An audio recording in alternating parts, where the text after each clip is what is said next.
You're listening to Culture 360, the podcast that takes you inside the world of workplace and team culture. I'm Stu Savage, your host and guide, as we explore the ideas, people, and stories shaping the way we work, lead, and connect. So please subscribe, sit back, relax, and enjoy culture from every angle. Welcome back to Culture 360, Culture from Every Angle, episode 10. This is a solo cast, and I'm your host and guide, Stu Savage.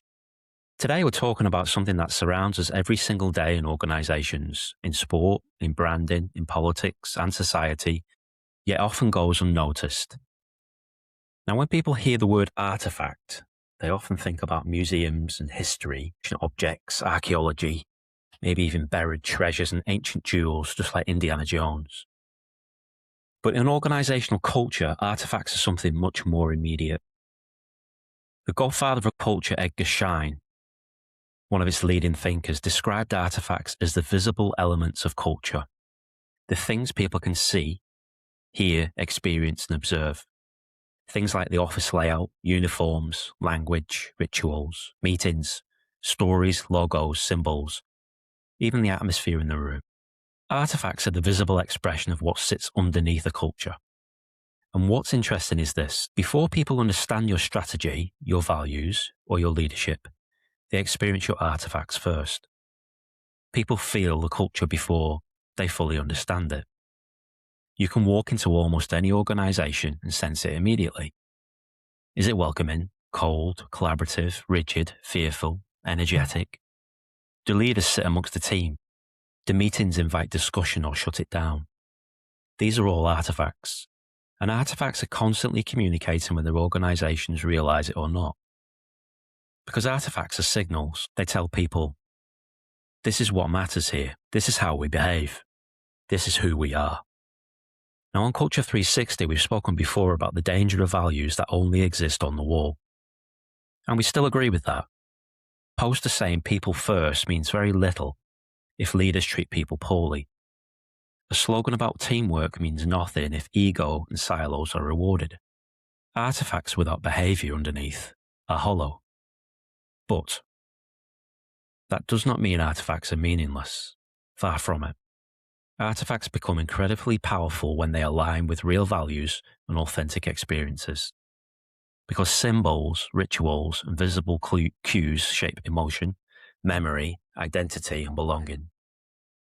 And humans are emotional creatures sometimes who attach meaning to symbols constantly. In fact, there's an entire field dedicated to this called semiotics, the study of signs, symbols, and meaning. Because symbols are never just visual, they trigger emotions, they evoke memories, associations, beliefs, and experiences. A flag, a political symbol, a sports badge, a military crest, a company logo, a uniform. All of these can create emotional responses within seconds. Sometimes positive, love, pride, belonging, respect, and loyalty.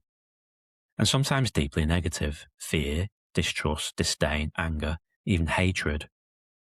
That's the power of symbols. Over time, they stop being just objects. They become triggers connected to identity and experience.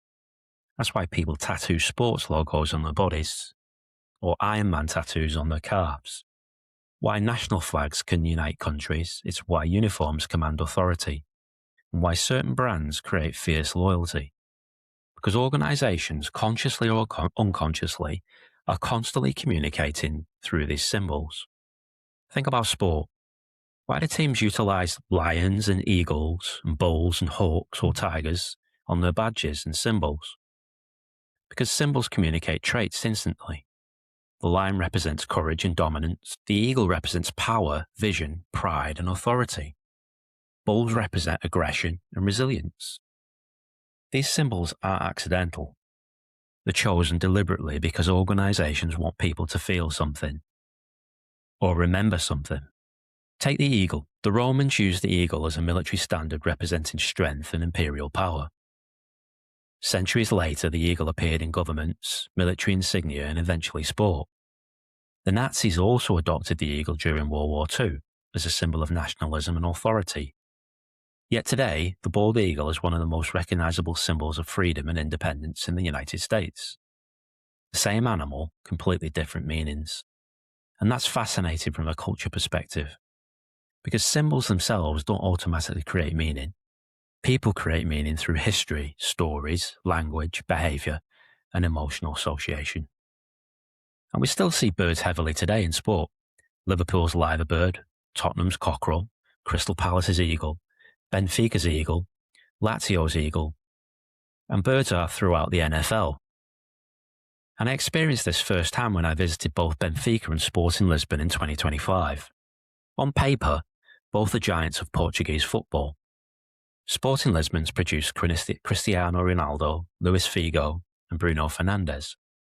But the experience of the two clubs felt completely different.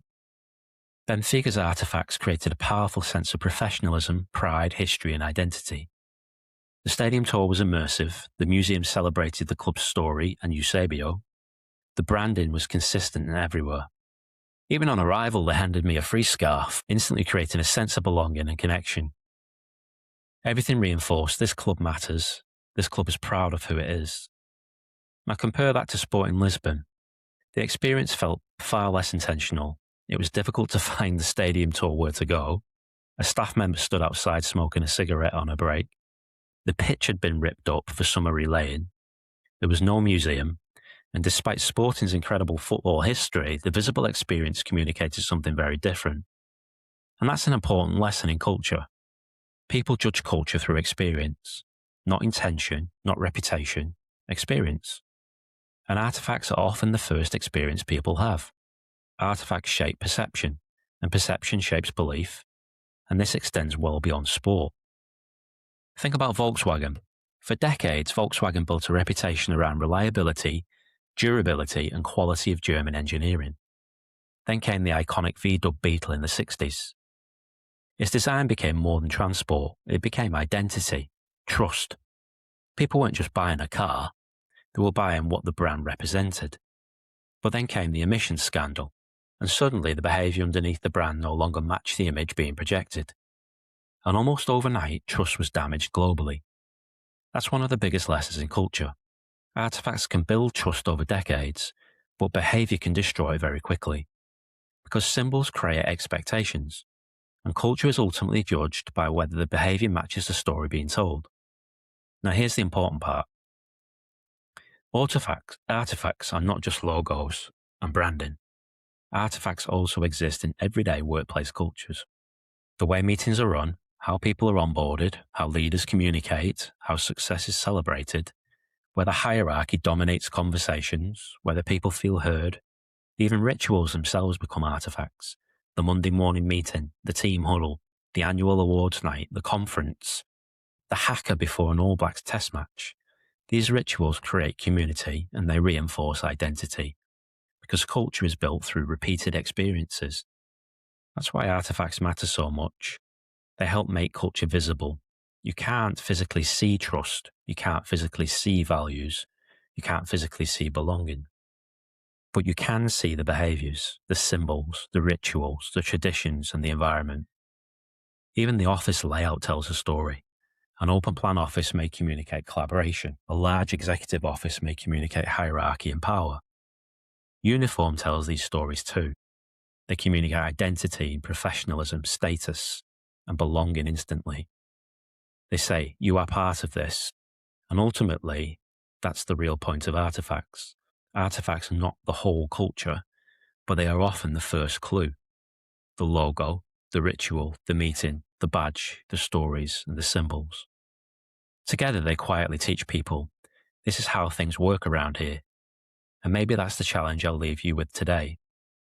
The next time you walk into a business, an organisation, a workplace, a sports club, a cafe, a stadium, or even somebody's home, pause for a moment and really look around.